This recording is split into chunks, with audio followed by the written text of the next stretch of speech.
Patrick Alvin and the Vancouver Canucks have found their secret weapons, with Filip Chytil looking even better than we expected. And it doesn't stop there, as Victor Mancini is looking like the perfect right-handed defenseman to join this team. We're going to break down this trade, the implications of both these players, and the future of them on the Vancouver Canucks on this episode. But before we get into that, if you're part of the 72% that's not subscribed yet and you're enjoying this content, make sure to go down and hit that subscribe button.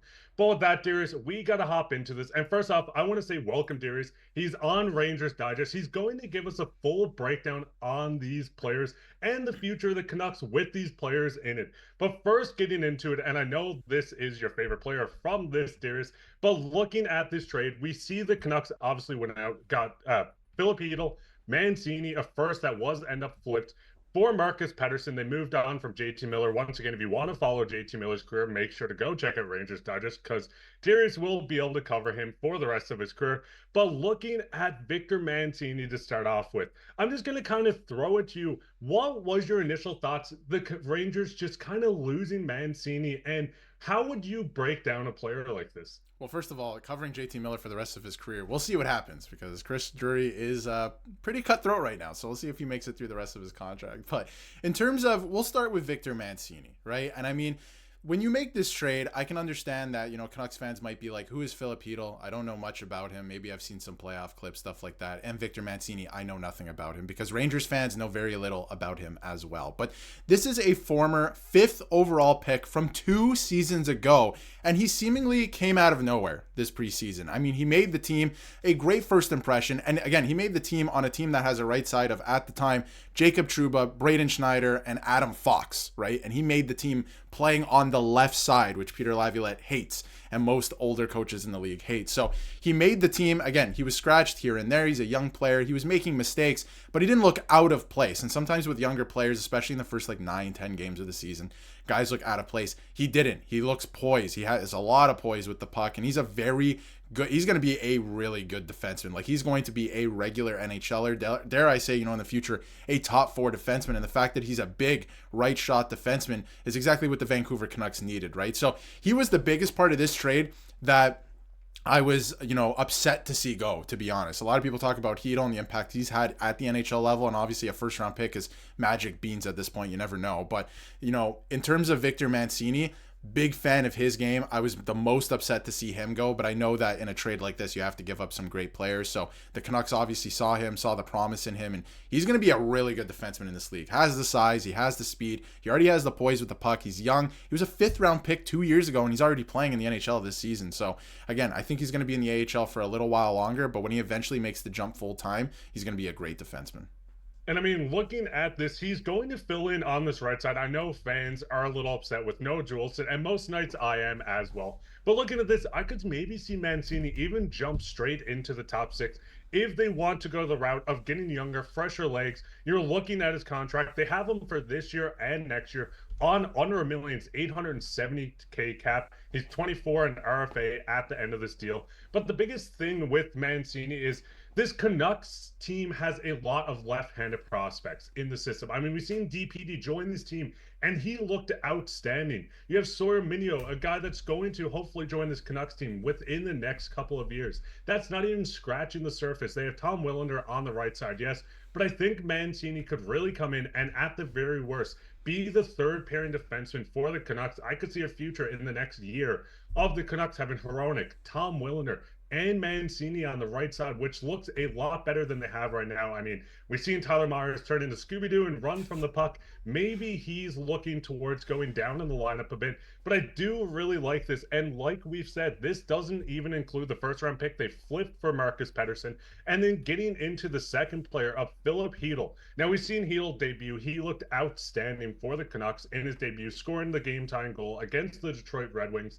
I know there's a lot of injury concerns with Chytil, Darius, but after watching him for his career, what was your thoughts on him as a player, and what do you think his ceiling could be? Well, to touch on the injury stuff, he missed almost the entire season last year, right? And he's put together a really good season so far this year, actually one of their best players. And I think their best center so far this season when he was with the Rangers. I honestly do believe that. And he was manning the best line they had at the time with Will Cooley and Capo Caco before he was traded. But again, only played 10 games last year, saw very little playoff time because of the concussion issues that's lingered. He's had issues with this in the past as well. So they keep popping up. There's been times this season, yes, he's played 41 games with the Rangers so far this year, but there's been times this season where he was out of games for the exact same reason, and it's not because he took a big hit. It was just like a bump or something like that, right? So there are concerns there around the league about this player in terms of that. But when he is healthy, one of the most dynamic players that I've seen. He has the offensive gift. He's a play driver, which you don't see much of in the NHL. You see one-dimensional scores. You might see nice playmakers, but he's a play driver. And he's very dynamic in that way, and you've seen that, I think, already in a couple of games with the Vancouver Canucks. The defense needs some work, but he is a responsible player. I'll call him that. He is a responsible player defensively up the middle of the ice, although at times, and like you've seen already, Mark, I mean, tough plays, but it is a transition to a new team and a new system. I think he can be a really, really good player. A lot of people tend to forget he's only 25 years old too. Seems like he's been in the league for a while already. So he is a pretty young player. He's put up really good numbers. He's not going to be a point a game player, I think, in the NHL. There is potential for that if he's playing top line minutes or, top six or power play, stuff like that. But he wasn't really given an opportunity to really flourish, I think, still with a lot of the top end talent in New York. So I think his ceiling is still very high even at his age, and if he's able to stay healthy, this is a very dynamic player that I think, like, a lot of people think the Canucks absolutely lost this trade. I think they got fair value for the circumstance with what was happening with JT Miller.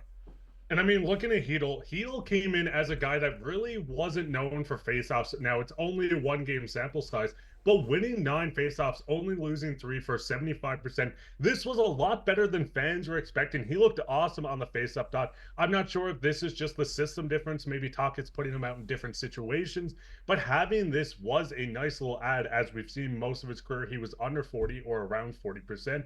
But looking at the contract as well, this is the biggest part. He is signed for, once again, 2 more years after this, under $4.5 million.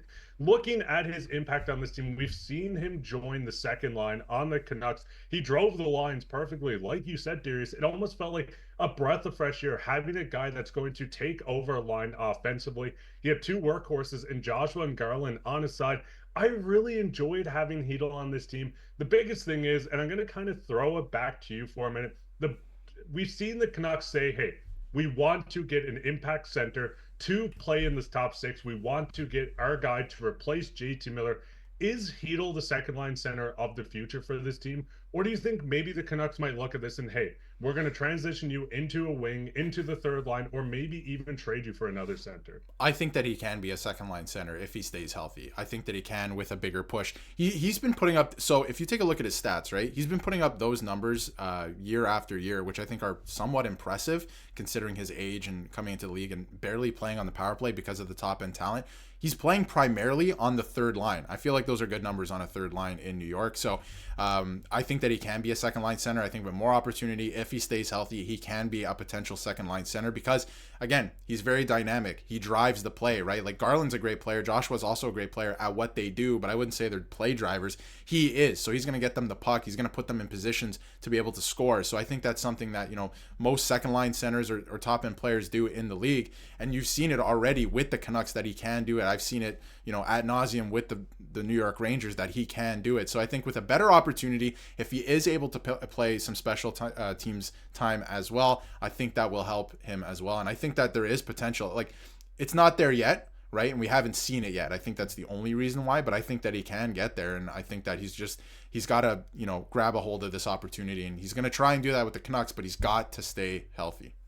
I mean, Canucks fans, what's your thoughts on all this? I know initially the trade, JT Miller, is not sitting well with fans, but when you look at how much you had Chytil, a future right-handed defenseman in Mancini, Marcus Pettersson, Drew O'Connor, all this assets coming from JT Miller himself, what is your thoughts on the trade? Are you excited for the future of both these players? Would you rather see Chytil maybe slide to the wing and bring in another impact center? Let us know down in the comments. While you're down there, leave a like, subscribe, share this with everyone. And if you enjoy this episode, once again, we'll be back later on today, so keep your eye out for that. But I've been your host, Mark, with my co-host, Darius, and take care.